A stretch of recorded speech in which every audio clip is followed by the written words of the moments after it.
ಪರಮ ಪೂಜ್ಯ ಪ್ರಾತಸ್ಮರಣೀಯ ಸದ್ಗುರುಗಳ ಚರಣಾರವಿಂದಗಳನ್ನು ಹೃತ್ಪದ್ಮದಲ್ಲಿ ಧ್ಯಾನಿಸಿ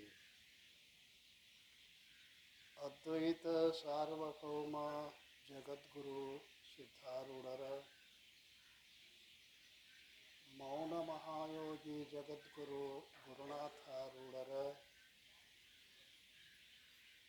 ಬ್ರಹ್ಮಲೀನ ಆರೂಢ ಜ್ಯೋತಿ ಸದ್ಗುರು ಶಿವಪುತ್ರೇಶ್ವರ ಮಹಾಸ್ವಾಮೀಜಿಯವರ ಪಾವನ ಪಾದಾರವಿಂದಗಳಲ್ಲಿ ಹಣೆಮಣಿದು ಉಪಸ್ಥಿತ ಪೂಜ್ಯರಿಗೂ ತಮ್ಮೆಲ್ಲರಿಗೂ ಅನಂತ ಶರಣಾರ್ಥಿಗಳು. ಆತ್ಮೀಯರೇ, ಜಗದ್ಗುರು ಸಿದ್ಧಾರೂಢರ ಕೃಪಾ ಛತ್ರದಲ್ಲಿ ನಡೆದುಕೊಂಡು ಬಂದಿರುವಂತಹ 17ನೇ ವರ್ಷದ ಭಗವಚ್ಚಿಂತನ ಸಾಧನ ಶಿಬಿರದ ಪ್ರಸ್ತುತ ಚಿಂತನದ ವಿಷಯ ಶ್ರೀ ಆರೂಢ ಜ್ಯೋತಿ ಶಿವಪುತ್ರೇಶ ವಿಜಯ. ಶಿವಪುತ್ರ ಮಹಾಸ್ವಾಮೀಜಿ ಅವರು ಮಾಡಿದ ಉಪಕಾರ ಸಾಮಾನ್ಯ ಅಲ್ಲ. ಉಕ್ಕಿಲ ಕಡಲೆಯಂತಿರುವ ಶ್ರೀಮನ್ ನಿಜಗುಣರ ಸಾಹಿತ್ಯಕ್ಕೆ ಟೀಕಾ ತಾತ್ಪರ್ಯಗಳನ್ನು ಬರೆದು ಮುಮುಕ್ಷುಗಳಿಗೆ ಮಹದುಪಕಾರ ಮಾಡಿರುವಂತಹ ಸದ್ಗುರು ಶಿವಪುತ್ರೇಶ ಮಹಾಸ್ವಾಮೀಜಿಯವರ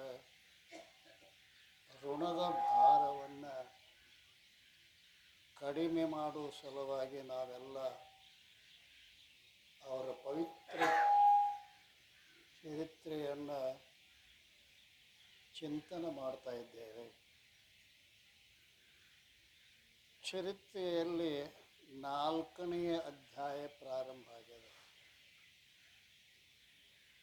4ನೇ ಅಧ್ಯಾಯ ಸಂಪೂರ್ಣ ಮುಗಿಬೇಕಂತ ನನ್ನ ವಿಚಾರವೇ. ಅದಕ್ಕೋಸ್ಕರವಾಗಿ ಸ್ವಲ್ಪ ಇವತ್ತು ತಡ ಆದರೂ ಗಡಿಯಾರ ಕಡೆ ನೋಡಬೇಡ. ಅದೊಂದು ಚಟ ಮನುಷ್ಯ. ಟಿ ವಿ ಮುಂದೆ ಕೂತ್ರಂದ್ರೆ ಗಡಿಯಾರ ಕಡೆ ನೋಡ್ತೀರೇನು? ಆ ಟಿ ವಿ ಕೆತ್ತ ಈ ಸ್ವಾಮಿನ ಸುಮಾರು ತಿಳ್ಕೊಂಡ್ರಿ ಕಡಿಮೆ ಮಾಡು. ಅದಕ್ಕೋಸ್ಕರವಾಗಿ 1-2 ತಾಸು ಹೇಳ ಇಲ್ಲಿ ಮುಂದೆ ಕೂತವ್ರು ಬೋಣ ಕಕ್ಕರ್ ಹಿಂದೆ ಮಾರಿ ಪೂಂಚಾಡಾಕತ್ಯ. ಆದಷ್ಟು ಒಂದು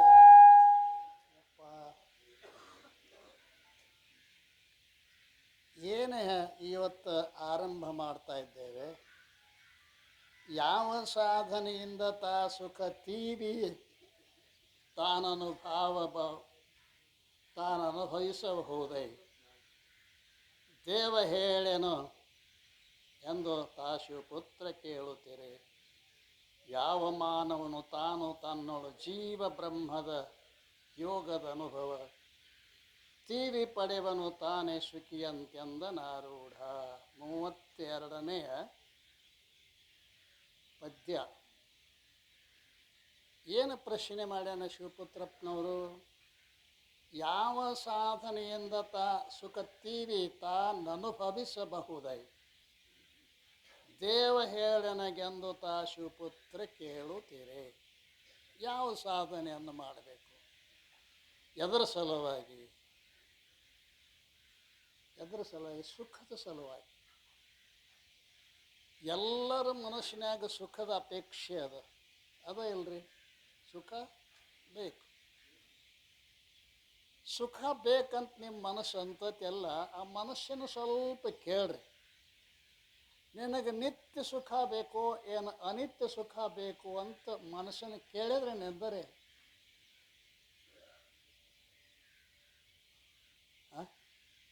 ಕೇಳ್ಯಾರ ನೋಡ್ರೊಮ್ಮೆ. ಅನಿತ್ಯ ಬೇಕತ್ತತೆ ಅದು ನಿತ್ಯ ಶಬಾಷ್. ನಿತ್ಯವಾದ ಸುಖ ಬೇಕತ್ತತಿ ಅದಲ್ಲ. ಅದು ಬೇಡಾಕತ್ತೈತಿ ನಿತ್ಯ ಸುಖವನ್ನು. ಇವ ಸ್ತ್ರೀ ಪುತ್ರ ಧನ ಕನಕ ವಸ್ತ್ರ ವಾಹನ ಐಶ್ವರ್ಯಗಳಿಂದ ಅದಕ್ಕೆ ತಂದು ಕೊಡಾಕತ್ಯಾನ ಅನಿತ್ಯ ಸುಖವನ್ನು. ಹೌದು ಅಲ್ಲೋ? ಹೌದಂದ್ರೆ ಹೌದನ್ರಿ. ಹಾಂ, ಬೇಡಾಕತ್ತೈತಿ ಏನದನ್ನ? ಯಾವುದು? ನಿತ್ಯ ಸುಖ. ಇವೇನು ತಂದು ಕೊಡಾಕತ್ಯಾನ? ಆಯುಷ್ಯ ಪರ್ಯಂತರವಾಗಿ ಅಲ್ರಿ. ಅದು ಸಿಗವಲ್ದು. ಸಿಗಲಾರಕ್ಕೆ ಮತ್ತೆ ಸಾಯ್ತಾನ, ಮತ್ತೆ ಹುಟ್ಟತಾನ, ಮತ್ತೆ ಸಾಯ್ತಾನ, ಮತ್ತೆ ನಿತ್ಯ ಸುಖ ಸಿಗೋ ತನಕ ಇದು ಬಿಡಂಗಿಲ್ಲ, ನಿನ್ನ ಬೆನ್ನು ಬಿಡಂಗಿಲ್ಲ. ಯಮ ಬೆನ್ನು ಹತ್ತಿ ಅದಾನವ ಹೇಳ್ತಾ. ಆ ನಿತ್ಯ ಸುಖ ಯಾವುದರಿಂದ ಸಿಗ್ತದೆ? ಅದನ್ನು ಮನುಷ್ಯ ಮಾತ್ರ ಪಡೆಯಲಿಕ್ಕೆ ಸಾಧ್ಯದ ವಿನಃ ಉಳಿದವರಿಗೆ ಸಾಧ್ಯ ಇಲ್ಲ. ಶ್ರೇಯಶ್ಚ ಪ್ರೇಯಶ್ಚ ಮನುಷ್ಯಮೇತಸ್ಥೌ ಸಂಪರಿಕ್ತ ಯಜ್ಞಕ್ತಿ ಧೀರ. ಉಪನಿಷತ್ತು ಹೇಳ್ತದ, ಶ್ರೇಯ ಪ್ರೇಯಗಳೆರಡು ಮನುಷ್ಯನ ಮುಂದೆ ಬರ್ತಾವಂತ, ದನಗಳ ಮುಂದೆ ಬರಂಗಿಲ್ಲ ಅಲ್ರಿ. ನಿಮ್ಮ ಮುಂದೆ ಎರಡು ದಾರಿ ಅದಾವೆ. ಶ್ರೇಯ ಅಂದ್ರೆ ಮೋಕ್ಷ, ಪ್ರೇಯ ಅಂದ್ರೆ ಭೋಗ. ಹೌದಲ್ರಿ? ಭೋಗ ಮತ್ತು ಮೋಕ್ಷ ಎರಡೂ ಈ ಶರೀರ ಎರಡಕ್ಕೂ ಉಪಯೋಗದ. ಭೋಗಕ್ಕೂ ಉಪಯೋಗದ. ಭೋಗಾಯ ಪಾಮರಾಣಾಂ ಯೋಗಾಯ ವಿವೇಕಿನಾಂ ಶರೀರಮಿದಂ ಭೋಗಾಯ ಚ ಯೋಗಾಯ ಚ ನ ದುರ್ಗ.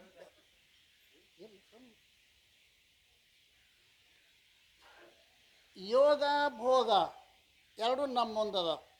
ಈ ಶರೀರ ಯೋಗಕ್ಕೂ ಬರ್ತದ, ಆದರೆ ವಿವೇಕಿ ಆದವನು ಮಾತ್ರ ಯೋಗಕ್ಕಾಗಿ ಉಪಯೋಗ ಮಾಡ್ತಾ ಇದ್ದಾನೆ. ಯೋಗ ಅಂದರೆ ಜೀವ ಬ್ರಹ್ಮರ ಅಭೇದ ಏನ್ರಿ. ಈ ರೀತಿಯಾಗಿ ಅಂಥ ಸುಖವನ್ನು ಪಡಿಬೇಕಾದ್ರೆ ಏನು ಮಾಡಬೇಕು? ಏನು ಮಾಡಬೇಕು? ಎಷ್ಟು ರೊಕ್ಕ ಗಳಿಸಿದ್ರೆ ಸಾಧ್ಯದೇನ್ರಿ? ಇಲ್ಲ. ಆದ್ದರಿಂದ ದೇವ ಹೇಳನಗೆಂದು ತಾ ಶಿವಪುತ್ರ ಕೇಳುತ್ತಾರೆ. ಯಾವ ಮಾನವ ತಾನು ತನ್ನೊಳು ಜೀವ ಬ್ರಹ್ಮದ ಯೋಗದ ಅನುಭವ ತೀವಿ ಪಡೆದವನು ತಾನೇ ಸುಖಿಯಂತೆಂದಾರೂಢ. ಸುಖ ದೂರಿಲ್ಲ, ಪರಂತು ಸಿಗುವಲ್ದು. ಸುಖ ದೂರದನ್ರಿ, ತನ್ನ ಒಳಗೆ ಅದ. ಪರಂತು ಎಷ್ಟು ಕಲಿತರೂ ಕೂಡ ಆ ಅಂತರ್ಮುಖವಾಗಿರ್ತಕ್ಕಂಥ ವೃತ್ತಿಯಲ್ಲಿ ಶ್ರವಣ ಮನನ ನಿಧ್ಯಾಸನ ಗುರುಶೋಧನೆ ಇವೆಲ್ಲ ಮಾಡಿದಾಗನೇ ಅದು ಸಿಕ್ಕೀತೆ ವಿನಃ ಸಿಗಲಿಕ್ಕೆ ಸಾಧ್ಯ ಇಲ್ಲ ಅಂತ ಸಿದ್ಧಾರೂಢರು ಹೇಳ್ತಾ ಇದ್ದಾರೆ. ತಮ್ಮ ಜೀವ ಬ್ರಹ್ಮರ ಯೋಗದ ಅನುಭವ ಯಾವ ಪಡಿತಾನ ಅವ ಸುಖಿ. ತೋರದಯ್ಯ ಸುಖ ತೋರದೆಂದಿಗೂ, ತೋರದೈ ಸುಖ ತೋರದೆಂದಿಗೂ, ಬೇರೆ ಬೇರೆ ಸುತ್ತಲ ಹಲವಾರು ವಿದ್ಯೆ ಕಲಿತುಕೊಂಡರೇನು ಲೋಕದಳು. ಚಾರು ಗುರು ಚರಣದಲ್ಲಿ ತಾನೇ ಶೇರಿ ಸೇವೆ ಗೈದು ಶ್ರವಣಾದಿ ಸಾರತರ ಪರ ಬ್ರಹ್ಮ ವಿದ್ಯೆ ಪಡೆಯದಿರುವವರೆಗೆ ತೋರದಯ್ಯ ಸುಖ ತೋರದಯ್ಯ. ಆವ ವಿದ್ಯೆ ಕಲಿತವಡೇನು ಸಾವ ವಿದ್ಯೆ ಬೆನ್ನು ಬಿಡದು. ಆವ ವಿದ್ಯೆ ಕಲಿತವಡೇನು ಸಾವ ವಿದ್ಯೆ ಬೆನ್ನು ಬಿಡದು ಅಲ್ಲ. ಉಸಿರು ಕಟ್ಟಿದ್ರೇನು ವ್ಯಸನ ಮರೆತರೇನು ಅಲ್ರಿ. ಅಕ್ಕ ನೀ ಯಾವ ಬೇಕಾದ ವಿದ್ಯೆ ಕಲ್ಕೋರು ಸಾವಂತೂ ನಿನ್ನ ಬೆನ್ನ ಬಿಡುವುದೇ ಇಲ್ಲ. ಬಿಡ್ತೇನ್ರಿ. ಕೋಟ್ಯಾಧೀಶ 100 ಕೋಟಿ ಗಳಿಸಿದ್ದ. ಯಮ ಬಂದ, ನಡಿ ಅಂದ. ಎಲ್ಲಿ ಅಂದವ? ಎಲ್ಲಿ ಅಂದ್ರೆ ನಮ್ಮ ಲೋಕಕ್ಕೆ ನಡಿ. ಇಲ್ಲ, ಈಗ ಮನೆ ಕಟ್ಸಾಕತ್ತೇನೆ, ಮನೆ ಶಾಂತಿ ಆಗೋದದ. ನಾನು 100 ಕೋಟಿ ಗಳಿಸೇನೆ, ಒಂದು 5 ಕೋಟಿ ತಗೋ ಹೋಗು. ಅವಂದ ನೀನು ರೊಕ್ಕ ನನಗೆ ಅದಕ್ಕೂ ಉಪಯೋಗ ಇಲ್ಲ ಅಂದ. ನೋಡ್ತಮ್ಮ, ನಿನಗೂ ಹೆಂಡ್ರು ಮಕ್ಕಳು ಇರಬಹುದು ಹೇಳ್ತಾನೆ. ಹಾಂ, ಸುಮ್ಮನೆ ಯಾಕೆ ಆ ಕಡೆ ತಿರುಗಾಡ್ತಿ ಹಳಿ ಕೋಣ ತೊಗೊಂಡು? ಹಾಂ, ತಗೋ ಒಂದು 10 ಕೋಟಿ ತಗೋ ಹೋಗು. ಹೋಗಿ ಅನ್ನೋದ್ರೊಳಗೆ ಜಗ್ಗೆ ಬಿಟ್ಟೆ ಕಲಸ. ಮನಿನೂ ಅಲ್ಲೇ ಉಳಿತು. ಧನಾನಿ ಭೂಮೌ ಪಶವಷ್ಟಗೋಷ್ಠೆ ಭಾರೇ ಬಗ್ರಹದ್ವಾರೆ ಜನಃ ಸ್ಮಶಾನೆ ಜೀವ ಏಕಃ ಗೋಗಚ್ಚೆ ಕರ್ಮಾನುಗಚ್ಚತೆ. ನಿನ್ನ ಕರ್ಮ ತಗೊಂಡು ನೀ ಹೋಗ್ತಿ, ಮತ್ತೇನು ಇಲ್ಲಿ ಇಡಕ್ಕೆ ಸಾಧ್ಯ ಇಲ್ಲ. ಅಲ್ಲ, ಗುರು ನಾನಕರು ತಮ್ಮ ಸಂಚಾರದಲ್ಲಿ ಒಬ್ಬ ಶಿಷ್ಯನ ಮನೆಗೆ ಬಂದರು. ದೊಡ್ಡ ಸಾಹುಕಾರ, 4 ಮಿಲ್, 1000 ಎಕರೆ ಜಮೀನು, ಏನ್ರಿ, ಸಾವಿರಾರು ಆಳುಗಳು. ಅವ್ರು ಬಂದ ಕೂಡಲೇ ಗಂಡ ಹೆಂಡತಿ ಪಾದಕ್ಕೆ ನೀರು ಹಾಕಿ ನಮಸ್ಕಾರ ಮಾಡಿ, ಅಪ್ಪ ಕೈ ಮುಗಿದು ಬರಬೇಕು. ಗುರುಗಳು ಬಂದಾರ ಅಂದ ಬಳಕ ನಮಸ್ಕಾರ ಮಾಡಿ ಕೈ ಮುಕ್ಕೊಂಡು ನಿಂತರು. ಮ್ಯಾಲ ನೋಡಿದ್ರು ಒಂದು 100 ಕೋಟಿ, ಒಂದು 100 ನಿಶಾನ ಇದ್ದು. ಅವರು ಗುರುಗಳು ಕೇಳಿದ್ರು, ಸಾವುಕಾರ 100 ನಿಶಾನ ಯಾಕೆ ಕಳಿಸ್ತಿದ್ದೆವು? ಒಂದು ನಿಶಾನ ಇರ್ತೈತಪ್ಪ ಮನೆ ಮೇಲೆ ಇದೆ. ಅಪ್ಪಗಳ ನಮ್ಮ ಮನ್ತಂದಾಗ ಒಂದು ಪದ್ಧತಿ ಅದ. ಏನು, 1 ಕೋಟಿ ಗಡಿಸಿದ್ರೆ 1 ನಿಶಾನೆ ಹಾರಿಸ್ತೀವಿ. ಅಂದ್ರೆ ಈಗ ಎಷ್ಟು ಗಡಿಸ್ಯಾನ? 100 ಕೋಟಿ. ಗುರುಗಳು ಅಂದರು ಭಾಳ ಮುಳುಗೈತಿ ಒಳಗೆ ಅಂದರು ಅವ್ರು. ಆಯಿತು, ಒಳಗೆ ಬಂದರು. ಬಂದೇನು ಕಳಿಸಿ ಹೊರಗೆ ಹೋದ. ಎಷ್ಟು ಮಿಲ್? 4 ಮಿಲ್, 100 ಎಕರೆ ಜಮೀನು, ಸಾವಿರಾರು ಆಳುಗಳು. ಸೌಡಿ ಲೆಕ್ಕತ್ತೆ ಸಾವುಕಾರ್ಗೆ. ಅಲ್ಲ, ಮತ್ತು ರಾತ್ರಿ 9ಕ್ಕೆ ಬರವ, ಮುಂಜಾನೆ ಅದು ಸ್ನಾನ ಪೂಜೆ ನಾಷ್ಟ ಮಾಡಿ ಹೋಗವ. ರಾತ್ರಿ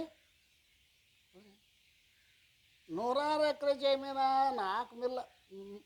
ನಿಮಗೂ ಇದ್ದು ಅಂದ್ರೆ ನೀವು ಇಲ್ಲಿ ಬರುತ್ತಿದ್ದಿದ್ದಿಲ್ಲ, ನನಗೆ ಗೊತ್ತದ. ಸುಮ್ಮನೆ ಏನಿಲ್ಲ ಅಂತ ಬಂದಿರಿ. ಇಲ್ಲಿ ಊಟ ಸಿಗ್ತದ, ಆರಾಮ ಇರ್ತದ, ನಾಷ್ಟ ಸಿಗ್ತದ. ಅಲ್ಲ, ಅವ್ರು ನೋಡ್ರಿ, ಒಂದು ಸಾಲ 8-10 ದಿವಸ ಕುಂತರು. ಬಂದ್ರೆ ಅವಂಗೊಂದಿಟ್ಟು ಏನ್ರಿ ಹೇಳಬೇಕಂತ ಧಾರ್ಮಿಕ ವಿಚಾರಗಳನ್ನು ಅವ್ರ ಉದ್ದೇಶ ಇವು ಸಿಗವಲ್ಲ ಕೈಯಾಗ. ನಮ್ಗೆ ಶ್ರಾವಣ ಮಾಸದ ಆಮಂತ್ರ ಕೊಡಕ್ಕೆ ಬರ್ತಾರೆ 4 ಮಂದಿ ಹಿರಿಯರು. ಏನು ಕರ್ಯಾಕೆ ಬಂದು ಊರು ಹೊಗಿಸ್ತಾರೋ, ಮುಂದೆ ಮುಗಿಯೋಗ ಬರ್ತಾರೆ ಅವರು. ಯಾಕಂದ್ರೆ ನಾವು ತಂದು 10,000 ಕೇಳೋರಲ್ಲ, ಸ್ವಾಮಿನ ತಂದು 10,000 ಹತ್ತಿವ್ರು. ಹುಚ್ಚಿ ಕಸ ಕಾಳು ಸಿಗೋಲ್ಲ, ಸ್ವಾಮಿ ಸಿಗ್ತಾನೆ ನಿಮಗೆ? ಮಜಾ ಮಾಡ್ತಾ ಮಜಾ. 8 ದಿವಸ ಆಯ್ತು. ಆವಾಗ ಸಾವುಕಾರ್ತಿ ಹೇಳಿದ್ರು, ಸಾವುಕಾರ್ತಿ ನಾವು ನಾಳೆ ಪ್ರಯಾಣ ಬೆಳೆಸ್ತೀವಿ ಮುಂದೆ. ಯಪ್ಪ ಸಾವುಕಾರ್ಗೆ ಹೇಳ್ತೇನೆ ರೀ ಅಂದರು. ರಾತ್ರಿ ಆಸಾಮಿ ರೀ, ಏನು ಸ್ವಾಮೀಜಿ ನಾಳೆ ಮುಂದೆ ಹೋಗ್ತಾರ ಅವ್ರನ್ನ ಕಳಿಸೋ ಹೊಕ್ಕನ ಅಂದವ. ಕಳಿಸೋ ಹೊಕ್ಕನ ಅಂದ. ಅವರು ಸ್ನಾನ ಪೂಜೆ ಆಯ್ತು, ಇವ್ರದ್ದು ಸ್ನಾನ ಪೂಜೆ ಆಯ್ತು. ಅಪ್ಪ ಹೋಗಿ ಬರ್ತೀವಪ್ಪ ಅಂದರು. ಆಯ್ತು ರೀಪ್ಪ ಇಬ್ಬರು ಕೈ ಮುಕ್ಕೊಂಡು ಬಾಗಿಲ್ದಾಗ ನಿಂತರು. ಅವರು ಕೈ ಮಾಡ್ಕೊತ ಮುಂದೆ ಹೋದ್ರು. ಒಂದು ಪರ್ಲಾಂಗ್ ಹೋದ ಬಳಿಕ ಸಾವುಕಾರ ಬಾ ಇಲ್ಲಂದು ಗುರುಗಳು.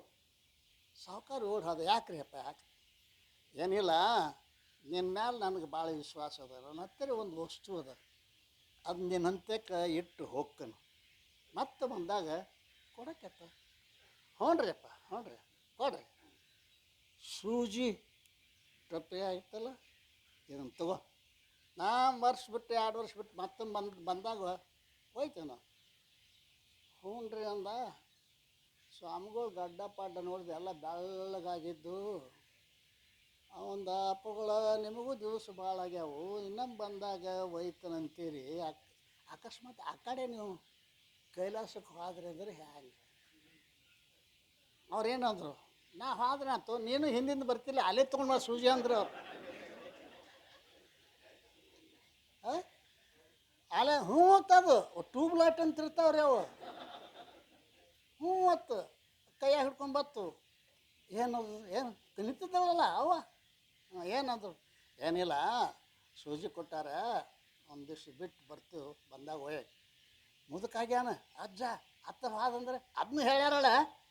ಏನು ಹೇಳ್ಯಾರ, ನಾ ಮುಂದೆ ಹೋದ್ರೆ ನೀನು ಬರ್ತಿಲ್ಲ ಅಲ್ಲಿಗೆ, ಅಲ್ಲೇ ತೊಗೊಂಡು ಬಾ ಅಂದಾಳ. ಬುದ್ಧಿಗಿದೈತಿಲ್ಲ ಅಂದಾಳಕ್ಕೆ.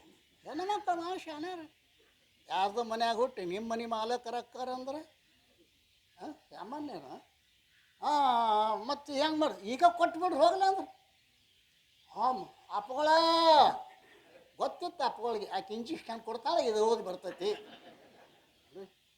ಯಾಕಪ್ಪ ಯಾಕೆ ಇಲ್ರಿಪ್ಪ ಈಗ ತೊಗೊಂಡ್ಬಿಡ್ರಿ. ಯಾಕೋ ಮತ್ತು ಹೋಗೋ ಮುಂದೆ ಏನ್ರಿ ಸೂಜಿ ಒಯ್ಯಾಕೆ ಬರ್ತೈತಿ ಏನ್ರಿ? ಬರೋದಿಲ್ಲ ಯಪ್ಪ. ಹ್ಯಾಂಗೆ ರೀ ಎಲ್ಲ ಇಲ್ಲೇ ಬಿಟ್ಟು ಹೋಗ್ಬೇಕಲ್ರಿ. ಅಲ್ಲ ಇಟ್ಟು ಸೂಜಿ ಒಯ್ಯಾಕೆ ಬರೋದಿಲ್ಲ ಅಂದ್ರೆ 10 ಕೋಟಿ ಹ್ಯಾಂಗೆ ಹೋಯ್ತು, 100 ಕೋಟಿ ಹ್ಯಾಂಗೆ ಹೋಯ್ತೀವೋ ಅಂದ್ರೆ ಅವರು ಬೆತ್ತ ನೋಡ್ರಿ ಸಾಷ್ಟಾಂಗ. ಯಪ್ಪ ನಾನು ವ್ಯರ್ಥವಾಗಿ ಯಾವುದು ನನ್ನ ಜೊತೆಗೆ ಬರುವುದಿಲ್ಲೋ ಅದರ ಸಲುವಾಗಿ 50 ವರ್ಷ ನಾನು ಕಳೆದು ವ್ಯರ್ಥ ಆಯ್ತು. ನನ್ನ ಜನ್ಮ ವ್ಯರ್ಥ ಆಯ್ತು, ಸಾರ್ಥಕ ಆಗಲಿಲ್ಲಪ್ಪ ಅಲ್ರಿ. ಅದಕ್ಕೋಸ್ಕರವಾಗಿ 100 ಕೋಟಿ ಎಲ್ಲ ನಿನ್ನ ಪಾದಕ್ಕೆ ಅರ್ಪಣೆ ಮಾಡ್ತಾನೆ ನಾವು. ನಾನೇ ಬಿಟ್ಟು ಬಂದ ನೀವು ತಮ್ಮ, ನಿನ್ನ ವಜ್ಜೆ ನಾನು ತಲೆ ಮೇಲೆ ಹೊರಿಸ್ಬೇಕೇನ? ನನಗೆ ಸಾಕಾಗಿ ಬಿಟ್ಟು ಬಂದಾನೆ. ಮತ್ತೇನರೇ ಮಾಡಿ ದಯವಿಟ್ಟು ನನ್ನ ಜನ್ಮದ ಉದ್ಧಾರದ ಮಾರ್ಗವನ್ನು ಹೇಳು. ನಾನು ಇದ್ರ ಬೆನ್ನು ಹತ್ತಿ ಅಲ್ರಿ, ಅರ್ಥ ಅನರ್ಥಂ ಭಾವಯ ನಿತ್ಯಂ ನಾಸ್ತಿ ಸುಖಸ್ತತಂ ಅಲ್ಲ. ಕಾಂಚನ ಎಂಬ ನಾಯ ನೆಚ್ಚಿನೆಂಬ ನಾನು ಮರೆದನಯ್ಯ, ಕಾಂಚನಕ್ಕೆ ವೇಳೆ ಎಲ್ಲದ ಲಿಂಗಕ್ಕೆ ವೇಳೆ ಇಲ್ಲವಯ್ಯ, ಹಡಿಕೆಗೆ ಮೆಚ್ಚಿದ ಸೊಣಗ ಅಮೃತದ ರುಚಿ ಬಲ್ಲುದೇ ಕೂಡಲು ಸಂಗಮ ದೇವ ಅಲ್ರಿ. ವಿಚಾರ ಮಾಡ್ರಿ. ಆವಾಗ ಅಂದ, ಈಗ ನನ್ನ ಉದ್ಧಾರ ಹೆಂಗೆ? ನಾ ವ್ಯರ್ಥ ಕಳ್ದೆ, ಯಾರು ನನ್ನ ಜೊತೆಗೆ ಬರೋದಿಲ್ಲ ಅದ್ರ ಸಲುವಾಗಿ ಮಾಡಿದೆ. ಏನಿಲ್ಲ, 100 ಕೋಟಿ ಹೋಗಿ 50 ಕೋಟಿ ಅವ್ರಿಗೆ ಕೊಡು, 50 ಕೋಟಿ ನೀ ತಗೋ. ಅದರೊಳಗೊಂದು ಏನು ಸತ್ಸಂಗ ಭವನ ಕಟ್ಟು, ಸತ್ಸಂಗ ಭವನ. ನಿನ್ನ ಉಳಿದ ಆಯುಷ್ಯವನ್ನೆಲ್ಲ ಕೇವಲ ಸತ್ಸಂಗದಾಗ ಒಬ್ಬರಾದರೂ ಒಬ್ಬರು ಮಹಾತ್ಮರು ಕರೆಸು ಕೇಳು, ನಿನ್ನ ಜನ್ಮ ಸಾರ್ಥಕ ಆಗ್ತದೆ. ಅಂದ ಕೂಡಲೇ ಆಶೀರ್ವಾದ ಮಾಡ್ರಿ, ನಮಸ್ಕಾರ ಮಾಡಿದ. ಇನ್ನೂ ಕೂಡ ಅವನು ಕಟ್ಟಿಸಿದ್ದು ಉತ್ತರ ಕಡೆ ಐತಿ ಸತ್ಸಂಗ ಭವನ, ದೊಡ್ಡ ಶ್ರೀಮಂತ. ಗೊತ್ತಾತಲ್ಲ. ಇದಕ್ಕಿಂತ ಆಚೆ ಕಡೆ ಏನು ಹೇಳೋದು ಬಂದೇನು ಏನಿಲ್ಲ.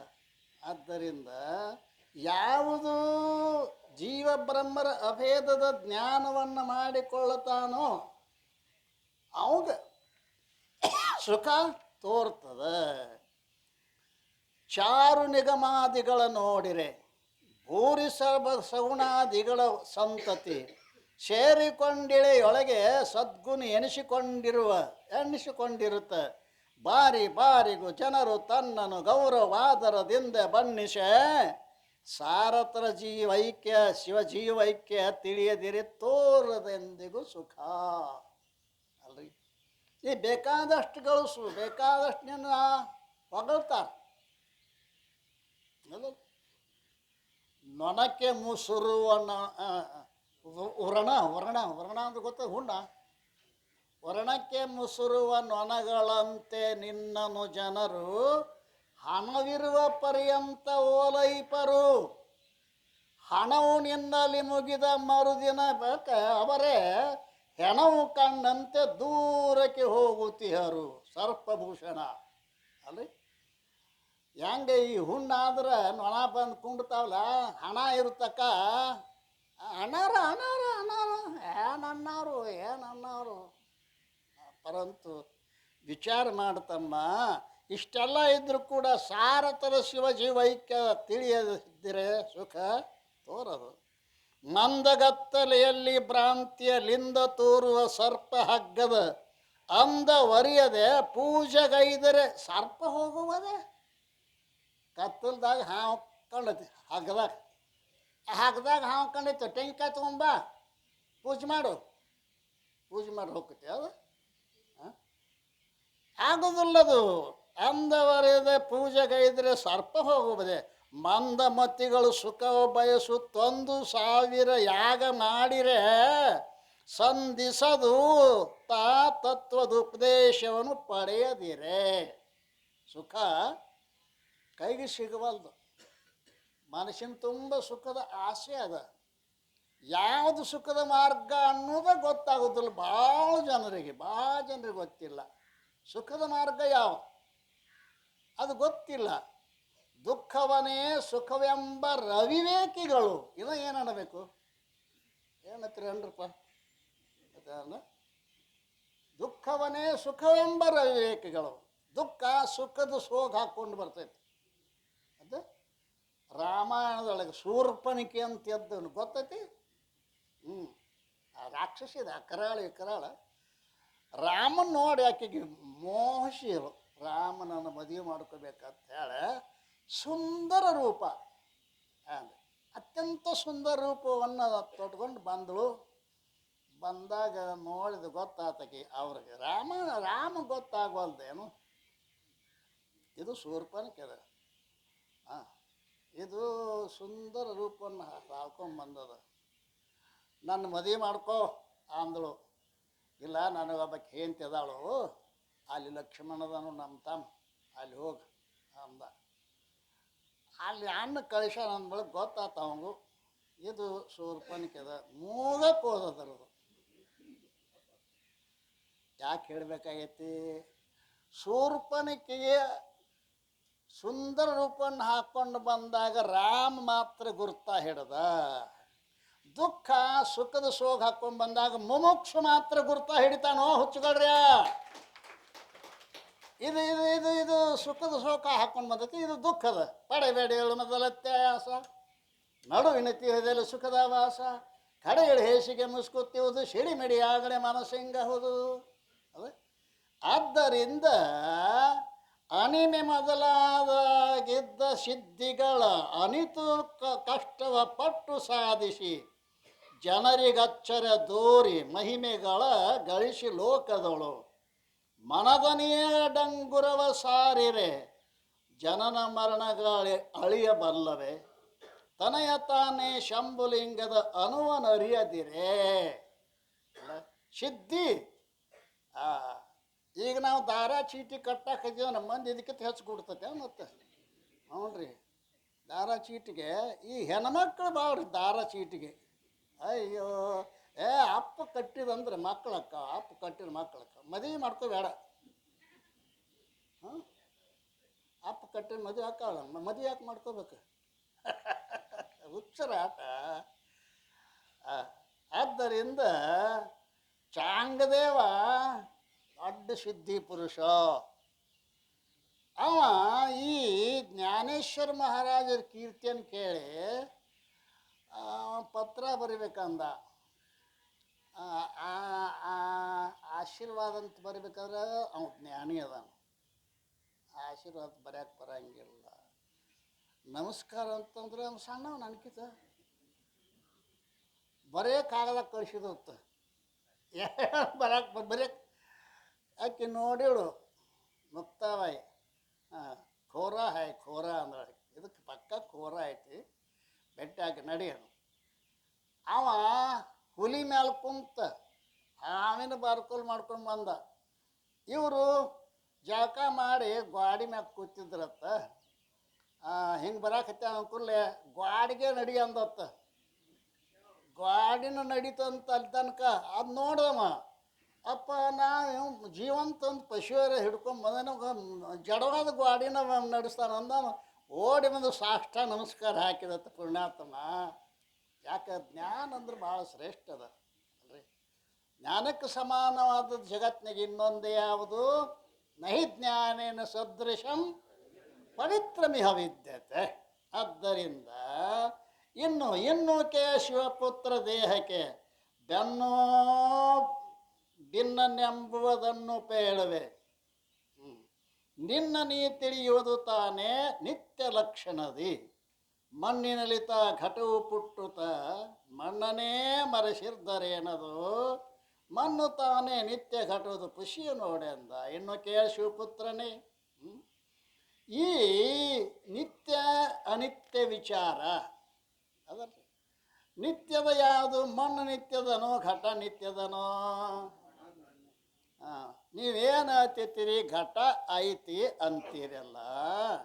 ಇರುವಿಕೆ ಮಣ್ಣು ತನ್ನ ಇರುವಿಕೆಯನ್ನು ಎದಕ್ಕೆ ಕೊಟ್ಟದ? ಘಟಕ್ಕೆ ಕೊಟ್ಟದ. ಹಾಗೆ ಆದರೆ ಅದು ಪ್ರಾಗ್ಭಾವಾದಿಗಳಿಂದ ಕೂಡಿಕೊಂಡದ. ಯಾವುದು ಘಟ? ಪ್ರಾಕಭಾವ, ಪ್ರಧ್ವಂಸಾಭಾವ, ಅನ್ಯನ್ಯಭಾವ, ಅತ್ಯಂತಾಭಾವ. ಆದ್ರೆ ಪ್ರಾಕಾಭಾವ ಉತ್ಪತ್ತಿಗಿಂತಲೂ ಪೂರ್ವದಲ್ಲಿ, ಪ್ರಧ್ವಂಸಭಾವ ನಾಶಾನಂತರದಲ್ಲಿ. ಘಟವು ಪಟ ಅಲ್ಲ, ಪಟವು ಘಟ ಅಲ್ಲ, ಅಲ್ಲ ಅನ್ಯೋನ್ಯ ಅಲ್ಲ. ಈ ರೀತಿಯಾಗಿ ವಿಚಾರ ಮಾಡಿ ನೋಡಿದ್ರೆ ಆತ್ಮನಿಗೆ ಜನ್ಮ ಇಲ್ಲ. ಜನ್ಮ ಇದ್ದದಕ್ಕೆ ಪ್ರಾಕಾಭಾವ ಇರ್ತೈತಿ. ಜನ್ಮ ಇಲ್ಲ, ಮರಣ ಇಲ್ಲ, ಪ್ರಧ್ವಂಸಾಭಾವ ಐತೇನು? ಇಲ್ಲ. ಎಲ್ಲದರೊಳಗೂ ಅನುಶೂತವಾಗ್ಯದಾನ, ಅನ್ಯೋನ್ಯ ಇಲ್ಲ, ಅಭಾವ ಇಲ್ಲ. ಆದ್ದರಿಂದ ವಿಚಾರ ಮಾಡಿ ನೋಡುತ್ತಮ್ಮ, ಆತ್ಮನು ನಿತ್ಯ, ದೇಹವು ಅನಿತ್ಯ. ಇದಕ್ಕೆ ಶ್ರೀಮನ್ನಿಜಿಯರು ಘಟದ ಉದಾಹರಣೆ ಕೊಟ್ಟಿದ್ದಾರೆ. ಘಟವು ಮಣ್ಣನ್ನೇ ಮರೆಸಿ ತೋರಿದರೂ ಮಣ್ಣು ನಿತ್ಯ, ಘಟವು ಅನಿತ್ಯವಾಗಿರುತ್ತದೆ. ದೇಹವು ಅನಿತ್ಯವಾಗಿರುತ್ತದೆ, ಆತ್ಮನಾದ ತಾನು ನಿತ್ಯನಾಗಿರ್ತಾನೆ. ಘಟವು ಮೃತ್ತಿಕೆಯಲ್ಲಿ ನೋಡಿರೆ ದಿಟದಿ ತಾನೇ ಮಿಥ್ಯವಾಗಿದೆ. ಘಟಕ್ಕೆ ಚತುರ ಭಾವ ಬಲ್ಲದೆ ಮಣ್ಣಿಗೆ ಅಂತಹುದು. ಘಟದ ಪರಿಧಿ ಹಾದಿ ಜಗವಿದು ಸಟಿಯದಾಗಿದೆ, ಮರುಳು ಮಾಡಿತು ದಿಟವು ನೀನದ ನರಿಂದ ನಿತ್ಯನು ತೀಡಿ ನೋಡು. ನಿತ್ಯದಾನ, ಆತ್ಮ ನಿತ್ಯದಾನ, ದೇಹಗಳು ಅನಿತ್ಯದ ಅಲ್ಲ. ಎಷ್ಟು ದೇಹಗಳು ಬಂದು ಹೋಗ್ಯಾವ ಲೆಕ್ಕಿಲ್ಲ ಅದಲ್ಲ. ಆತ್ಮ ಏಸದಾರ ಹಬ್ಬ ಅಲ್ಲ. ಅಂಗಿ ಒಂದ ಈಗ ಹುಟ್ಟಿದಾಗ ಹುಟ್ಟಂಗಿ ಅಂತ ಕೊಡ್ತಾರೆ, ಗೊತ್ತೈತೆ? ತೊಟ್ಟಲ್ದ ಹಾಕಿ ಹುಟ್ಟಂಗಿ ಹಿಡ್ಕೊಂಡು ತೊಟ್ಟಂಗಿ ತನಕ ಎಟ್ಟಂಗಿ ಕಳೆದು ಹೋಗ್ದಾರೆ ಹೇಳ್ರಿ ನೋಡೋಣ. ಎಟ್ಟಂಗಿ ಕಳೆದು ಹೋಗಿದ್ದಾರೆ, ಎಷ್ಟು ಶರೀರ ಕಳೆದು ಹೋಗಿದ್ದಾರೆ. ಬ್ಯಾಸತ್ತಾನ ಯಮ ನಿಮ್ಮನ್ನು ಓದೋದು ಬ್ಯಾಸತ್ತಾನ. ಹುಗಿಲಾಕ ಜಾಗ ಉಳಿದಿಲ್ಲ. ತಾಯಿ ಹಾಲು ಕುಡಿದು ಸಪ್ತ ಸಮುದ್ರಗಳಾಗ್ಯಾವ, ಹುಗಿಲಾಕ ಜಾಗಿಲ್ಲ. ಅದು ಇನ್ನಾದರೆ ಈ ಭವಕ್ಕೆ ಎಸಬಾರದೆ. ನಿನ್ನ ಮನುಷ್ಯನ ಬಲವ ಏನಂಬೆನ ಹಬ್ಬ ನಗುತ್ತಾರ ಅವ್ರು. ಏನೋ ಸಾಕು ಮಾಡಿನ, ಹುಟ್ಟುದು ಸಾಯ್ದು ಸಾಕು ಮಾಡಿನ. ಆದ್ದರಿಂದ ಇಂತು ನೀನೇ ಪಂಚಲಕ್ಷಣ ವಂತನಾಗಿರೆ ಹುಟ್ಟು ಸಾವಿರ ಚಿಂತೆ ಏತಕ್ಕೆ. ಹುಟ್ಟು ಸಾವಿರ ಚಿಂತೆ ಏತಕ್ಕೆ ನಿಗಮ ತಾನೇ ತತ್ವಮಸಿ ಅಂದು. ಮುಂತೆನೇ ಪರವಸ್ತು ಎಂಬುದ ಸಂತರಿಂದನು ಭವಿಸುತ್ತಾನೆ. ನಾ ನಿಶ್ಚಿಂತವಾಗಿರು ಎಂದನ ಗುರು ಸಿದ್ಧಭಾರತಿ. ಶ್ರೀಪುತ್ರನೇ, ಈ ಪ್ರಕಾರವಾಗಿ ನೀನು ಸತ್ತು ಚಿತ್ತು ಆನಂದ ನಿತ್ಯ ಪರಿಪೂರ್ಣ ಪಂಚಲಕ್ಷಣಗಳಿಂದ ಯುಕ್ತವಾಗಿದ್ದೀಯೇ. ಆದ್ದರಿಂದ ನಿನಗೆ ಸಾವಿನ ಸ್ಪರ್ಶವೇ ಇಲ್ಲ. ಸಾವಿನ ಸ್ಪರ್ಶವೇ ಇಲ್ಲ. ನಿನಗೆ ಸಾವು ಸಂಬಂಧೇ ಇಲ್ಲ ಅಲ್ಲ. ಸಾವು ಯಾದಕ್ಕದ? ದೇಹಕ್ಕದ ಅಲ್ಲ. ದೇಹಕ್ಕದ. ನಾನೇ ಸಾಯ್ತೀನಿ, ನಾನೇ ಹುಟ್ತೀನಿ. ಹುಟ್ಟಿದ ಕೂಡಲೇ ಹುಟ್ಟಿದಂಗೆ ಶರೀರ ಸತ್ಕೊಳ್ಳಿ ಸತ್ತಂಗೆ ಆಗ್ತದೆ ಅರಿ. ಹಂಗೆ ವಿಚಾರ ಮಾಡಬೇಡ್ರಿ. ನಾನು ಒಬ್ಬ ಮಹಾತ್ಮರ ಅಂತ್ಯಕ್ಕೂ ಹೋಗಿದ್ದೆ. ಅಂತ್ಯಕಾಲದಾಗ ಮಜಾ ಇರ್ತೈತೆ ಅದು. ನೀವು ಸ್ವಲ್ಪ ಅಂತ್ಯಕಾಲದಾಗ ಅಜ್ಞಾನಿಗಳಿಗೂ ಭೇಟಿಯಾಗ್ರಿ, ಜ್ಞಾನಿಗಳಿಗೂ ಭೇಟಿಯಾಗ್ರಿ. ಶಾಂತ ಕೊಟ್ಟು ಎದ್ದೋಯ್ತಾನಂದ್ರೆ ಕೂಡ ನಾನು ಆವಾಗ ಸಂಚಾರ ಮಾಡ್ತಿದ್ದೆ. ಅಲ್ಲಿ ಒಂದು ಊರ, ಆ ಊರಾಗ ಶಾಸ್ತ್ರ ಹೇಳ್ತಿದ್ರು ಅವರು. ಮುಂದೆ ಕೂತಿದ್ದ ಒಬ್ಬ ಸ್ವಾಮಿ, ಮುಂದೆ ಕೂತು ಕೇಳ್ತಿದ್ದ. ಅವ ದಿವಸ ಆಗಿದ್ದು ಸಾಯಕ್ಕಾಗ್ಯಾನ. ಅವಾಗ ಟಿಬೆಟ್ ಅದು ನಡೀಪ ಅಂತ ನನ್ನ ಕರ್ಕೊಂಡು ಆದರು. ಅವ್ರ ಅಪ್ಪಗಳು ಕುರ್ಚಿ ಹಾಕಿರು, ಕಾಟಿ ಮಲ್ಕೊಂಡಿದ್ದ. ಮನ್ಕೊಂಡಾಗ ಅಳ್ಳಾಕೈತಿದ, ಕಣ್ಣೀರು ತೆಗೆದ. ಯಾಕೆ ಹೇಳ್ತಿ? ಮುಂದೆ ಕೂತು ಶಾಸ್ತ್ರ ಕೇಳೋ ಅವನರೇ ಮತ್ತು ಯಾರು ಮುಂದೆ ಕೂತು ಶಾಸ್ತ್ರ ಕೇಳ್ತಾರೆ ಅವಳು ಅಳ್ತಾರ್ರಿ. ಅವು ಆರಾಮಿರ್ತಾರೆ. ಅದು ಕೆಲವು ಮಂದಿ ಚೇತ ಮತ್ತು ನಾಳೆ ಮುಂದೆ ಕೂತ್ಬಿಟ್ಟು ಹಿಂದೆ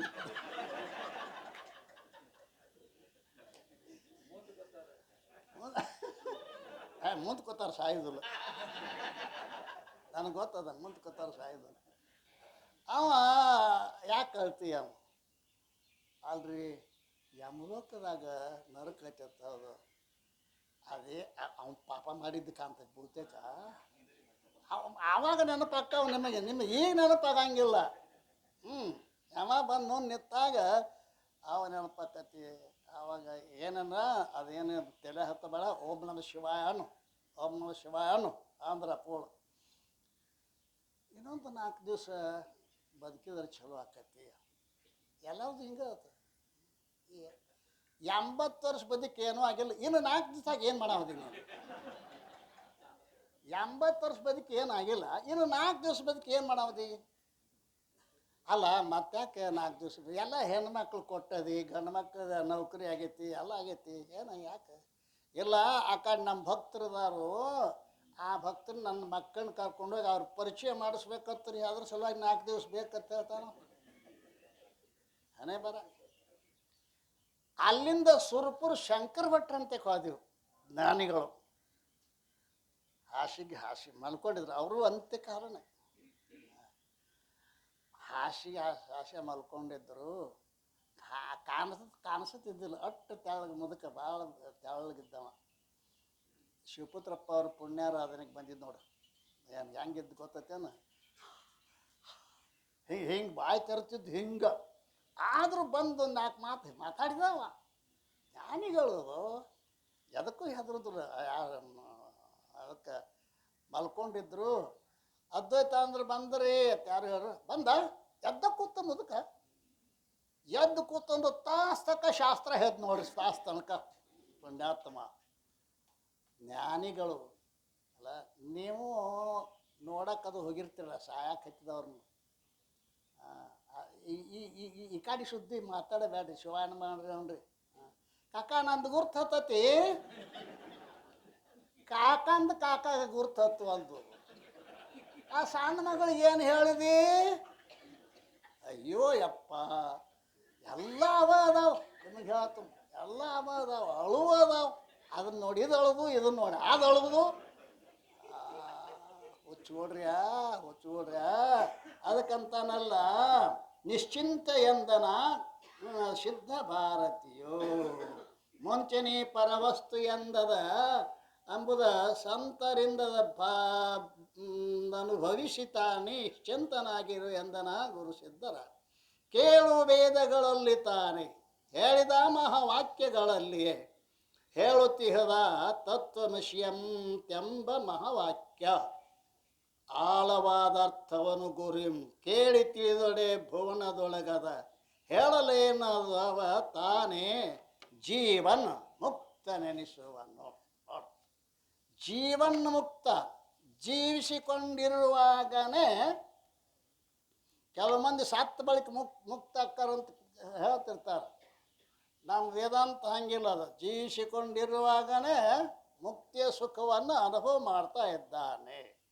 ನಿಜುಂಡ್ರು ಬರಿತಾ ಇದ್ದಾರೆ.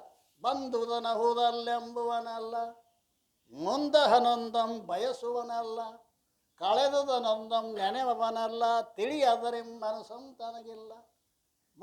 ಬಂದುದನಹುದಲ್ಲೆಂಬುವನಲ್ಲ. ಇದು ಯಾಕೆ ಬತ್ತು? ಇದು ಬರಬಾರ್ದಾಗಿತ್ತು. ಅಲ್ರಿ.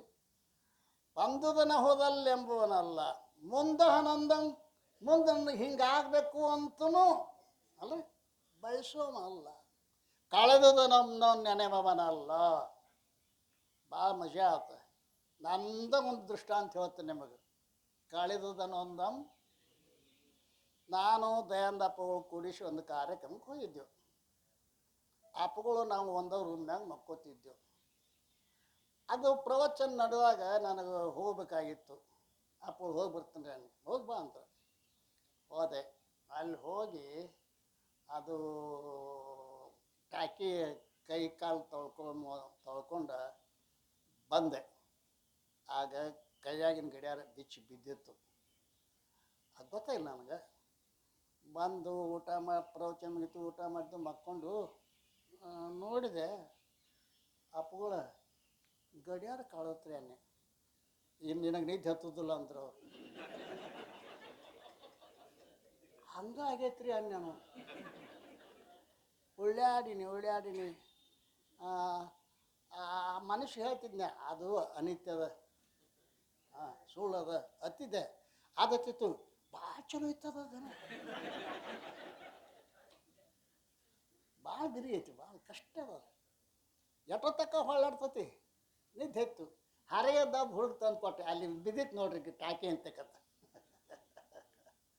ಆದ್ದರಿಂದ ಕಳೆದುದನ ನಮ್ಮ ನೆನೆವಲ್ಲ ತಿಳಿಯದಾರಿ ಮನಮಂ ಮನಸ್ಸ ಇಲ್ಲತ್ತರಿ. ಮತ್ತು ಏನಾತ? ಮನಸ್ಸು ಇಲ್ಲ, ಏನಾತ? ಬ್ರಹ್ಮ ಸ್ವರೂಪ ಆಗೈತಿ. ಓ ಯಪ್ಪ, ಮನಸ್ಸು ಬ್ರಹ್ಮ ಸ್ವರೂಪ ಆಗ್ಯದ. ಉಪ್ಪ ನೀರಾಗ ಹೋಗದ್ರ ಏನಾಗ್ಯದ? ನಿರಾಕಾರ. ಹಂಗ ಜೀವನ್ಮುಕ್ತನ ಮನಸ್ಸು ಏನಾಗ್ಯದ? ಈ ರೀತಿ ತಿಳಿಯದರಿಮ್ಮನವಂತ ಮೋಹಿತರಂತಿರ್ಪ, ಮೋಹರಹಿತರೊಳಗೆ ಅವರಂತಿರ್ಪ. ಮೋಹಿಗಳು ಗೃಹಸ್ಥರ ಆಶ್ರಮಕ್ಕೆ ಹೋದಂದ್ರೆ ತಂಗಿ ಹಂಗದಳು, ತಮ್ಮ ಹಂಗದಳು, ಅವ್ರಿಗೂ ಲೌಕಿಕನ ಮಾತಾಡೋದು. ಅಲ್ಲಿ ನಮ್ದು ನಮ್ಮ ವೇದಾಂತ ನಡೆಯಂಗಿಲ್ಲ. ತಿಳಿತಾ? ತಂಗಿ ಹೆಂಗದಳು, ತಮ್ಮ ಹೆಂಗದವನು, ಹಂಗೆ ಹಿಂಗೆ ಮೋಹಿತರೊಳಗೆ ಮೋಹರಹಿತರೊಳಗೆ ಅವರಂತೀರ. ಒಬ್ಬ ಸಾಧು ಸಂಚಾರ ಮಾಡ್ಕೊತ ಒಂದು ಪಟ್ಟಣಕ್ಕೆ ಬಂದ. ಹೊತ್ತು ಮುನಿಗೆ ಆವಾಗಿನ ಕಾಲದಾಗ ಅಗಶಿ ಬಾಗಿಲಂತಿದ್ದು. ಏನ್ರಿ, ರಾತ್ರಿ ಅಗಶಿ ಬಾಗಿಲ ಹಾಕಿದ್ರು. ಅವ ಬಂದ. ಒಳಗೆ ರಾತ್ರಿ ಆಗಿತ್ತು, ಒಳಗೆ ಪ್ರವೇಶ ಇಲ್ಲ. ಆ ಬಾಗಿಲು ಕತ್ತೇಳಿ ಹೆಚ್ಚು ಮಕ್ಕೊಂಡ. ಯಾರು? ಸಾಧು. ಆ ದಿವಸ ರಾತ್ರಿ ಅರಮನೆಯೊಳಗೊಂದು ಚಿಂತನೆ ನಡೀತು. ಎಲ್ಲ ಮಂತ್ರಿಗಳು ಎಲ್ಲ ಇವರು ಕೂಡಿ ಏನು ಚಿಂತನೆ ನಡೀತು? ರಾಜನಿಗೆ ಮಕ್ಕಳಿಲ್ಲ, ಮುಂದಿನ ರಾಜ್ಯಕ್ಕೆ ಅಧಿಪತಿಯನ್ನು ಯಾರನ್ನು ಮಾಡಬೇಕು? ಅದಂದ ಭೀಮ ಅಂದ, ಅದು ಇದು ಬೇಡ ಬಂತು. ಆದ ಕೊನೆಗೇನು ನಿರ್ಣಯ ಆಯ್ತು? ಯಾರು ಹೆಸರು ಎತ್ತದು ಬೇಡ. ಮುಂಜಾನೆ ಆನೆ ತಗೊಂಡು ಅಂಬಾರಿ ತಗೊಂಡು ಹೋಗೋದು. ಬಾಗ್ಲಾಗ ಅಗಶಿ ಬಾಗ್ಲ ತೆಗೆದು ಕೂಡಲೇ ಯಾರು ಬರ್ತಾರೆ ಅವ್ರಿಗೆ ಮಾಲೆ ಹಾಕಿ ಅವರೇ ರಾಜರು. ಮುಗಿದು ಮೆರೆಸ್ಕೋತ ಬಂದ್ರಪ್ಪ. ಆನೆ ಅಂಬಾರಿ ಏನು ಮನಗಂಡ ಬಾಳ ತೆಗೆದ್ರು. ಮಕ್ಕೊಂಡಿದ್ಲ ಎದ್ದಿವ. ಎಬ್ಬಿಸಿ ಅವನು ಎತ್ತೇ ಬಿಟ್ರಿ. ರಾಜ ಮಹಾರಾಜ್ ಕಿ ಜೈ ಅಂದ್ರು. ಅವಂದ ಯಾಕ್ರಪ್ಪ ಅಂದವ. ಅದು ನೇಮ್ ಇಲ್ಲ, ನಮ್ಮಲ್ಲಿ ನೇಮ್ ಹಿಂಗದ. ಮೊದಲು ಅಗಶಿಯಾಗಿ ಯಾರು ಸಿಗ್ತಾರ ಅವರೇ ನಮ್ಮ ಮಹಾರಾಜರು. ಅಯ್ಯೋ ಅಂದವ. ನಂದೊಂದು ಕರಾರ ಅಂದವ. ನಾನು ರಾಜನ್ ಮಾಡ್ತೀರ ಮಾಡ್ರಿ.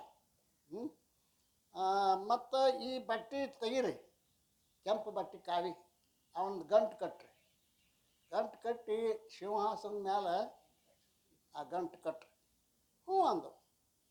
ಅವ ಕೂತಪ್ಪ ಸಿಂಹಾಸನ ಮೇಲೆ, ಕಿರೀಟ ಹಾಕೊಂಡು. ಅದು ಮಸ್ತ ಕುಂತು ಮುದಕ ಮನುಷ್ಯ. ಮಜಾ ಆಯ್ತು. ಏನಾಯ್ತು ಮುಂದೆ ಅಂತಂದ್ರೆ, ದಿನನ ಸಾಯಂಕಾಲ ಪ್ರವಚನ ಮಾಡವ. ಹೇಳಮ್ಮ, ಮಂತ್ರಿ ನೀ ಎಲ್ಲ ನೋಡ್ಕೋಬೇಕು. ನಾನು ರಾಜನ ಮಾಡಿರಲ್ಲ, ನಾನು ನಾಮ ಕೈಯೊಳಗೆ ಅಷ್ಟೇ, ನೀವೆಲ್ಲ ನೋಡ್ಕೋಬೇಕು. ಹ್ಞೂ ರೀ ಅಂದ್ರು. ಮತ್ತು ನಮ್ಮ ಕರಾರಕ್ಕೆ ಅನುಕೂಲ ಆತಲ್ಲ ಒಟ್ಟಿನ ಮೇಲೆ. ಅವ ಸಾಯಂಕಾಲ ಮಂದಿನ ಕೂಡ್ಸವ. ಬರ್ರಿ ಎಲ್ಲರೂ ಬರ್ರಿ, ಮಂತ್ರಿ ಬರ್ರಿ, ಎಲ್ಲ ಬರ್ರಿ. ಬಂದೇನು ಹೇಳ್ತಿದ್ದು ನೋಡಿ. ಇದು ನೋಡ್ರಿ, ಎಲ್ಲ ಸುಳ್ಳದ, ಅದೊಂದೇ ಖರೆ ಅದ. ಗೊತ್ತಾಗಿರ್ಬೇಕು, ಅದೊಂದೇ ಖರೆ ಅದ. ಹಿಂಗೆ ಅವಕ್ಕೇನು ಗೊತ್ತು? ಇದೆಲ್ಲ ಸುಳ್ತಿ, ಪರಮಾತ್ಮ ಒಬ್ಬನೇ ಖರೆ ಆದತ್ತು. ಅವು ತಮ್ಮ ತಲೆಗೆ ಏನು ನಾ ಹೇಳ್ದಂಗೆ ನೀವು ತಿಳ್ಕೊತಿರ್ತ ಹಿಂಗೆ ನೇಮಿಲ್ಲ ಮತ್ತು ನಿಮ್ಮ ತಲೆ ಏನಕ್ಕೆ ಅದನ್ನ ತಿಳ್ಕೊಳ್ಳೋರು ನೀವು ತಿಳಿತಾ. ಹಂಗಾದ ಕೂಡಲೇ ಆತು, 1 ವರ್ಷ ಆಯ್ತು, 2 ವರ್ಷ ಹೋತು. ಮುಂದೆ ಸೇನಾಪತಿ ಓಡಿ ಬಂದ, ಮಹಾರಾಜರೇ ಇನ್ನೊಬ್ಬರು ರಾಜರು ನಮ್ಮ ಮ್ಯಾಗ ಯುದ್ಧಕ್ಕೆ ಬಂದಾರೆ. ಆ ಗಂಟು ತಾಯಿಲ್ಲ ಅಂದವ ಬೀಚ್. ನಾವು 4 ವರ್ಷ ಕೂತಾನೆ, ಪಾಪ ಅವ್ನು 4 ವರ್ಷ ಕುಂಡ್ರಲ್ಲತ್ತೆ ಹಾಕೊಂಡು ಹೋಗ್ಬಿಟ್ಟ ತಾವು ಕಾಯಿ ಬಟ್ಟೆ ಹಾಕೊಂಡು. ಬಂದುದ ನಹುದಲ್ಲೆಂಬುವನಲ್ಲ, ಮುಂದೆ ಹನೊಂದ ಬಯಸುವನಲ್ಲ, ಕಳೆದುದ ನಮ್ದು ನೆನೆಯವನಲ್ಲ, ತಿಳಿಯದರೆಂಬನ ನಮ್ಮ ತನಗಿಲ್ಲ. ಮೋಹಿತರಂತಿರ್ಪ, ಮೋಹ ರೈತರೊಳಗೆ ಅವರಂತಿರ್ಪ, ಕರ್ಮಿಗಳಂತಿರ್ಪ, ಕರ್ಮ ರೈತರೊಳಗೆ ಅವರಂತಿರ್ಪ, ಭೋಗಿಗಳಂತಿರ್ಪ, ಯೋಗಿಗಳಂತಿರ್ಪ, ಜೀವನ್ಮುಕ್ತರವರಿಗೆ ಅವರಂತೆ, ಭಾವಿಸುತ್ತಿಹ ರೂಪ ಹಿತ ಮಣಿಯಂತೆ. ಶುಭ್ರವಾದ ಸ್ಫಟಿಕ ಮಣಿ ಇರ್ತದೆ. ಆ ಸ್ಫಟಿಕ ಮಣಿ ಮುಂದೆ ಯಾವುದು ಹೂ ಇಡ್ತೀರಿ ಅದ್ರೊಳಗೆ ಕಾಣ್ತದೆ. ಅಂತ ಅದು ಶುಭ್ರವಾಗೇನ ಯಾವುದನ್ನೂ ಹಚ್ಕೊಂಡಿಲ್ಲ. ಅಥವಾ ಅದನ್ನು ಬಿಡ್ರಿ, ನಿಮ್ಮ ಮನ್ಯಾಗ ಕನ್ನಡ ಇದಾವಿಲ್ಲ, ಕರಡಿ ಮುಂದೆ ಕರ್ರ ಅವನಿತ್ರ ಕರ್ರಗೆ, ಕೆಂಪು ಅವನಿತ್ರ ಕೆಂಪಗೆ, ಕಂಡು ಕರ್ಗೂ ಆಗಿಲ್ಲ ಕೆಂಪಗೂ ಆಗಿಲ್ಲ. ಮತ್ತು ಅದಕ್ಕೆ ಕರಡಿ ಮ್ಯಾಗ ಎಲ್ಲರೂ ಪ್ರೀತಿ. ಯಾಕೆ ಗುಡಿಸಲ್ದು ಹಿಡ್ಕೊಂಡು ಅರಮನೆ ತಕ ಕರಡಿ. ಈಗ ನೀವು ಬರೋ ಮುಂದೆ ಕಂಡಿ ಮುಂದೆ ನಿತ್ತ ಬಂದಿರಿ, ನನಗೆ ಗೊತ್ತದ, ಹೌದಲ್ರಿ?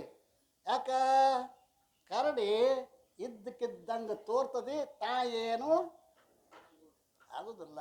ಆ ರೀತಿಯಾಗಿ ನಮ್ಮ ಜೀವನ್ಮುಕ್ತ ಹ್ಯಾಂಗಿರ್ತಾನೆ ಅಂತ ಕೇಳಿದ್ರೆ ಎಲ್ಲರೊಡನೆ ಅವರಂತೆಯೇ ಇರ್ತಾನೆ. ಆದ್ದರಿಂದ ನೀನು ಏನು ಮಾಡು, ಶ್ರವಣ ಮಾಡು, ಮನನ ಮಾಡು, ನಿಧಿಧ್ಯಾಸನ ಮಾಡು.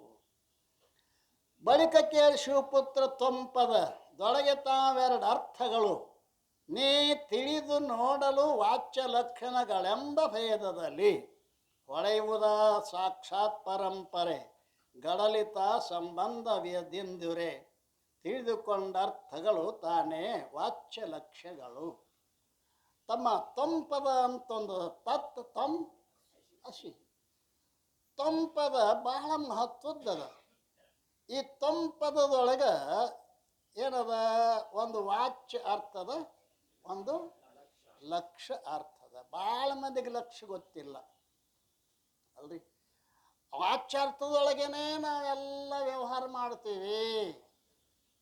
ವಾಸ್ತವಿಕವಾಗಿ ವಾಚ್ಯ ಅರ್ಥ ಅಂದ್ರೆ ಏನು? ವಾಚ್ಯ ಅರ್ಥ ಅಂದ್ರೆ ಏನು?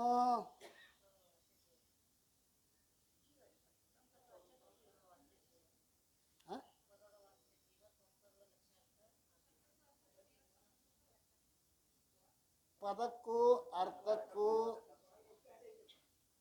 ಸಂಬಂಧ ಇದ್ರೆ ವಾಚ್ಯಾರ್ಥ, ಸಂಯೋಗ ಸಂಬಂಧ ಇದ್ರೆ. ಪದಕ್ಕೂ ಅರ್ಥಕ್ಕೂ ಪರಂಪರಾ ಸಂಬಂಧ ಇದ್ರೆ ಲಕ್ಷ್ಯ ಅರ್ಥ ಅಲ್ರಿ. ಪದಕ್ಕೂ ಅರ್ಥಕ್ಕೂ, ಪದಕ್ಕೂ ಮತ್ತು ಪದದ ಅರ್ಥಕ್ಕೂ ಸಾಕ್ಷಾತ್ ಸಂಬಂಧ. ಏನು ಸಂಬಂಧದೊಳಗೆ ಇವು ಏನದಾವ ಅಂತ ಕೇಳಿದ್ರೆ, ವಾಚ್ಯಾರ್ಥದೊಳಗೆ ದೇಹ, ಇಂದ್ರಿಯ, ಪ್ರಾಣ, ಮನ, ಬುದ್ಧಿ, ಅಹಂಕಾರ, ಕೂಟಸ್ಥ ಚೇತನ, ಹೌದಲ್ರಿ? ಮತ್ತೆ ಆಭಾಸ ಮತ್ತು ಚೇತನ ಅಂತಂದ್ಬಿಡ್ರಿ. ಆಭಾಸ ಮತ್ತು ಕೂಟಸ್ಥ ಕೂಡಿ ತಿಳಿದ್ರೆ ಏನಿದು ವಾಚ್ಯ ಅರ್ಥ ಅಲ್ರಿ. ಲಕ್ಷ್ಯ ಅರ್ಥ ಅಂದ್ರೆ ಏನು? ವಾಚ್ಯದೊಳಗಿನ ವಿರೋಧ ಭಾಗವನ್ನು ತ್ಯಾಗ ಮಾಡಿ. ವಾಚ್ಯಾರ್ಥದೊಳಗೆ ವಿರೋಧ ಭಾಗ ಯಾವುದು? ದೇಹ, ಇಂದ್ರಿಯ, ಮನ, ಬುದ್ಧಿ, ಚಿತ್ತ, ಅಹಂಕಾರ ಇವನ್ನು ತ್ಯಾಗ ಮಾಡಿ ಕೇವಲ ಕೂಟಸ್ಥನನ್ನು ತಿಳ್ಕೊಂಡ್ರೆ ಏನದ? ಅದಕ್ಕೆ ಲಕ್ಷ್ಯ ಅರ್ಥ. ಈ ಲಕ್ಷ್ಯ ಅರ್ಥ ನಾವು ಏನಾಗ್ಯದಿ ನಮಗಂತ ಕೇಳಿದ್ರೆ, ದೇಹದ ಧರ್ಮಗಳಲ್ಲಿ ತಾದಾತ್ಮ ಆಗಿದೀವಿ. ನಾಮ, ಜಾತಿ, ವರ್ಣ, ಆಶ್ರಮ, ಪರಿಮಾಣ, ಸಂಬಂಧ, ಜನನ, ಮರಣ ಇವತ್ರ ಕೂಡ ಕೂಡಿಕೊಂಡು ಬಿಟ್ಟಿದ್ದೀವಿ ನಾವು ಅಲ್ರಿ. ಈ ನಾಮ ಇತ್ತೇನು ಮೊದಲ? ಇಲ್ಲ, ಹುಟ್ಟಿದ ಬಳಿಕ ಬಂದಿದ್ದು. ಮಧ್ಯದಲ್ಲಿ ಬಂದದ್ದನು. ಯಾವಾಗಲೂ ಇದ್ದದ್ದನ್ನು ಮರ್ತೀವಿ, ಹೌದಲ್ರಿ? ಮಧ್ಯದಲ್ಲಿ ಬಂದದ್ದನ್ನು ಭಾಳ ದೊಡ್ಡದು. ಒಬ್ಬಗ ಸಾವುಕಾರಿಗೆ ಆಳು ಬೇಕಾಗಿತ್ತು. ಆಳನ್ನ ಏನು ಮಾಡ್ತಿದ್ದ ಅಂದ್ರೆ ಅವನ ಹೆಸರ ಬರ್ಕೋತಿದ್ದ, ಬರ್ಕೊಂಡು ಬೈತಿದ್ದ. ಬೇಯಿಸ್ಕೊಂಡು ತಿಂಗಳು 2 ತಿಂಗಳು ಒಳಗೆ ಅವು ಪಗಾರ ಬೇಡ, ಏನು ಬೇಡ ಪದ್ಬಿಟ್ಟು ಹೋಗ್ತಿದ್ವು ಅವು. ಒಬ್ಬ ಬಂದ, ನಾನು ನಿಮ್ಮಲ್ಲಿ ಕೆಲಸ ಮಾಡ್ತೀನಿ, ನೋಡಿಬಿಟ್ಟು ಹೋಗ್ಬಾರ್ದು. ಹೋಗೋದಿಲ್ರಿ ನಾವು. ನಿನ್ನ ಹೆಸರೇನು? ನನ್ನ ಹೆಸರು ಕರಿಯಪ್ಪ. ನಿಮ್ಮ ಅಪ್ಪನ ಹೆಸರು ಬೀರಪ್ಪ. ನಿಮ್ಮ ಅಡ್ಡ ಹೆಸರು ಕುರುಬ. ಹಿಂಗೆ ಆಯ್ತು ಬರ್ಕೊಂಡ ಸುರ್ವ ಕರಿಯ ಬೀರ್ಯ ಕುರುಬ, ಕರಿಯ ಬೀರ್ಯ ಕುರುಬ, ಭೇದ ಭೇದ ಭೇದ ಭೇದ. ವರ್ಷ ಆಯ್ತು ಪಗಾರ್ಕೋದಿ ಅಂದ. ಅಲ್ಲಿ ನಿನಗೆ ನಾಚಿಕೆದು ಗೊತ್ತಿಲ್ಲ ನಾವು. ಯಾಕ್ರಿ ಅಂದವ. ಅಲ್ಲಿ ಭೇದ ಬೇದ್ನೆಲ್ಲೋ ನಿನಗೆ ಪೆಟ್ಟು ಹತ್ತತ್ತಿಲ್ಲ. ಅವಂದ ಯಾರನ್ನಾರು ಬೇದ್ರೆ ಯಾರಿಗಾರ ಪೆಟ್ಟು ಹತ್ತತ್ತೇನ್ರಿ ಅಂದ. ಯಾಕೋ ನನ್ನ ಹೆಸರು ಕರಿಯ ಅಲ್ರಿ, ನಮ್ಮ ಅಪ್ಪನ ಹೆಸರು ಬೀರ್ಯ ಅಲ್ರಿ, ಕುರುಬನು ಅಲ್ರಿ. ನಾ ಚೆನ್ನಯ್ಯ, ನಮ್ಮ ಅಪ್ಪನ ಹೆಸರು ಚನ್ನಬಸಯ್ಯ, ನಮ್ಮ ಮಠಪತಿ ಅದಾವ್ರಿ. ಮಂದಿಗೆ ಬೇದ್ರೆ ನನಗೆ ಯಾಕ್ರಿ ನಮ್ಮ ಹಿಂಗಾಗೈತೇನೆ ಯಾವಾಗಾರೆ. ಬರೀ ನಾಮ ಯಪ್ಪ. ಪತ್ರಿಕೆ ಒಳಗೆ ಹೆಸರ ಡಾಕ್ಟರ್ ಇರ್ಬೇಕ್ರಿ. ಮತ್ತು ಶ್ರೋತ್ರಿಯ ಬ್ರಹ್ಮತ್ವ ಇರಲಿ, ಬೇಕಾರೆ ಬಿಡಲಿ. ಡಾಕ್ಟರ್ ಇದ್ದಿದ್ದಿಲ್ಲ ಅಂದ್ರೆ ಹೋಗಂಗಿಲ್ಲ ಕಾರ್ಯಕ್ರಮಕ್ಕೆ. ನೋಡ್ರಿ ಏನು ಭ್ರಮಗಳು. ಭ್ರಮ ಹೆಚ್ಚಾಗಕತ್ಯಾವ. ಎಷ್ಟು ಶಾಲೆ ಕಾಲೇಜುಗಳು ಹೆಚ್ಚಾದವು ಅಷ್ಟು ಮೂರ್ಖರೇ ಜಾಸ್ತಿ ಆಗಲಕತ್ಯಾರ. ಎಷ್ಟು ದವಾಖಾನೆ ಹೆಚ್ಚಾದವು ಅಷ್ಟು ರೋಗಿಷ್ಠರೇ ಹೆಚ್ಚಾಗಕತ್ಯಾರ. ಎಷ್ಟು ಜೇಲ್ ಹೆಚ್ಚಾದವು ಅಷ್ಟು ಆರೋಪಿಗಳು ಹೆಚ್ಚಾಗಕತ್ಯಾರೆ. ಏನು ಮಾಡ್ದಮ್ಮ, ಹಣೆ ಬರ ಭಾಳ ಕೆಟ್ಟ ವಾತಾವರಣದಲ್ಲಿ ನಾವು ಬದುಕಿದ್ದೀತಮ್ಮ. ಆದ್ದರಿಂದ ಅವ್ರು ಹೇಳ್ತಾ ಇದ್ದಾರಲ್ಲ, ಬಳಿಕಕ್ಕೆ ಶಿವಪುತ್ರ ತಂಪದ ದೊಳಗೆ ತಾವೆರಡು ಅರ್ಥಗಳ ನೀ ತಿಳಿದು ನೋಡಲು ವಾಚ್ಯ ಲಕ್ಷಣಗಳೆಂಬ ಭೇದವನ್ನು. ಹೊಳೆಯುವುದ ಸಾಕ್ಷಾತ್ ಪರಂಪರೆ ಗಳಲಿತ ಸಂಬಂಧವೆಂದರೆ ತಿಳಿಸಿಕೊಂಡ ಅರ್ಥಗಳು ತಾನೇ ವಾಚ್ಯ ಲಕ್ಷ್ಯಗಳು. ಸಂಬಂಧ ಸಾಕ್ಷಾತ್ ಸಂಬಂಧದಿಂದ ತಿಳಿದ್ರೆ ವಾಚ್ಯ, ಪರಂಪರಾ ಸಂಬಂಧದಿಂದ ತಿಳಿದ್ರೆ ಲಕ್ಷ್ಯ ಅರ್ಥ ಐತಿ. ಆದ್ದರಿಂದ ಇನ್ನು 4-5 ಪದ್ಯಗಳು ಮಾತ್ರ ಅದ. ಯಾಕೆ ಅಂತ ಕೇಳಿದ್ರೆ ನಾಳೆ ಇದನ್ನು ಸೋಮವಾರ ಮುಗಿಸ್ಬೇಕಂತ ನನ್ನ ವಿಚಾರ ಅದ. 4ನೇ ಅಧ್ಯಾಯ. ನಾಳೆ ವಿಶೇಷ ಕಾರ್ಯಕ್ರಮಗಳು. ಬೆಂಗಳೂರು ಸ್ವಾಮೀಜಿ ಅವರೊಬ್ಬರು ಬರೋರದ ಅವ್ರು ಬಂದರು, ಅದೆಲ್ಲ ಹೇಳ್ತಾ ಇದ್ದಾರೆ. ನಾಳೆ ಏನೇನು ಕಾರ್ಯಕ್ರಮ ಅನ್ನೋದನ್ನು ನಾಳಿನ ದಿವಸ ಈ ಸಾಯಂಕಾಲ ಮುಂಜಾನೆ ವಿಚಾರ ಸಾಗರ ನಡೀತದೆ. ಆ ವಿಚಾರವನ್ನು ಗುರುಗಳು ಹೇಳ್ತಾ ಇದ್ದಾರೆ. ಸದ್ಗುರುನಾಥ್ ಮಹಾರಾಜ್ ಕಿ